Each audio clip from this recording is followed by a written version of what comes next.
গল্পের নাম শেষ বেঞ্চের সেই লুকানো চিঠি, তৃতীয় পর্ব। অদৃশ্য যুদ্ধ আর এক বুক হিংসে।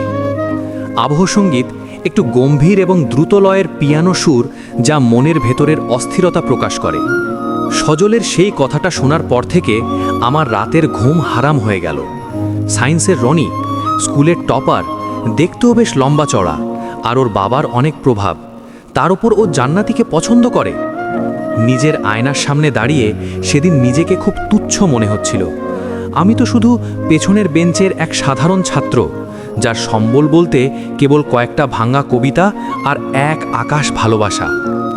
পরদিন স্কুলে গিয়ে দেখলাম জান্নাতীর টেবিলের ওপর একটা চকচকে লাল গোলাপ, পাশে একটা ছোট্ট চিরকুট। জান্নাতী তখনও ক্লাসে আসেনি। আমি দূর থেকে দেখলাম রনি তার বন্ধুদের নিয়ে বারান্দায় দাঁড়িয়ে হাসাহাসি করছে, আর চোখে জান্নাতীর সিটের দিকে তাকাচ্ছে। আমার বুকের ভেতরটা যেন কেউ তপ্ত কয়লা দিয়ে পুড়িয়ে দিচ্ছিল। জান্নাতী ক্লাসে ঢুকলো।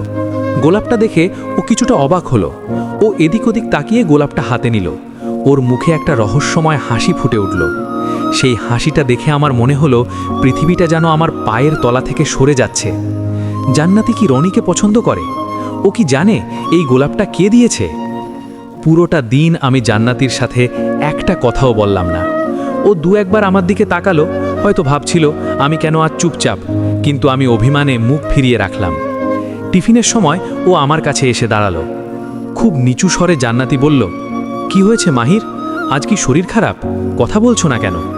আমি রুক্ষ গলায় বললাম, না কিছু হয়নি। তোমার তো আজ অনেক কাজ, নতুন গোলাপ পেয়েছো তাই না? ওটা নিয়েই থাকো। জান্নাতী একটু থমকে গেল। ওর চোখের মণি দুটো স্থির হয়ে গেল। ও কিছু বলতে চাইল, কিন্তু ঠিক সেই সময় রনি ক্লাসে ঢুকলো। রনি খুব স্মার্টলি জান্নাতীর সামনে গিয়ে দাঁড়ালো। রনি বলল, জান্নাতী, গোলাপটা তোমার ভালো লেগেছে? আসলে ওটা আমার বাগানের একদম তাজা ফুল, তোমার জন্য এনেছি। আমি আর সেখানে দাঁড়িয়ে থাকতে পারলাম না। দ্রুত পায়ে ক্লাস থেকে বেরিয়ে গেলাম। পেছনের আমতলায় গিয়ে বসে রইলাম একা। নিজের ওপর নিজের রাগ হচ্ছিল। কেন আমি রনির মতো সাহস করে একটা ফুল দিতে পারলাম না? কেন আমি জান্নাতীকে বলতে পারলাম না যে ওই গোলাপের চেয়েও লাল রক্ত দিয়ে লেখা আমার ডায়েরির পাতাগুলো কেবল ওর জন্য? স্কুল ছুটির পর আমি যখন সাইকেল নিয়ে বের হচ্ছি, দেখলাম জান্নাতী গেটের কাছে দাঁড়িয়ে আছে। আমাকে দেখে ও এগিয়ে এলো। ওর হাতে তখনও সেই গোলাপটা। ও বলল, মাহির, তুমি ভুল বুঝছো। গোলাপটা সুন্দর বলেই আমি নিয়েছিলাম, কিন্তু ওটা কে দিয়েছে সেটা আমার কাছে বড় কথা ছিল না। তুমি কি আমার উপর রাগ করেছো? আমি কোনো উত্তর না দিয়ে সাইকেলের প্যাডেলে জোর দিলাম। পিছন থেকে জান্নাতীর ডাক শুনতে পাচ্ছিলাম, মাহির শোনো।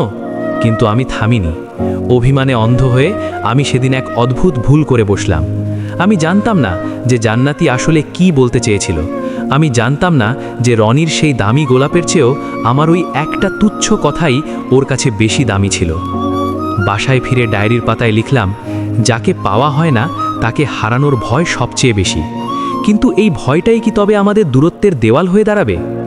রনির প্রবেশ কি তবে মাহির আর জান্নাতীর সেই কাঁচা বন্ধুত্বের ফাটল ধরিয়ে দিল? অভিমানে অন্ধ মাহির কি বুঝতে পারবে জান্নাতীর আসল বাসনা?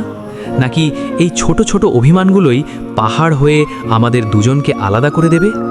মাহিরের সেই লুকানো চিঠিটা কি রনির দামি উপহারের ভিড়ে হারিয়ে যাবে? এই টানাপড়নের গল্প আরও গভীর হবে পরবর্তী অংশে। দেখতে ভুলবেন না শেষ বেঞ্চের সেই লুকানো চিঠি গল্পের 4র্থ পর্ব।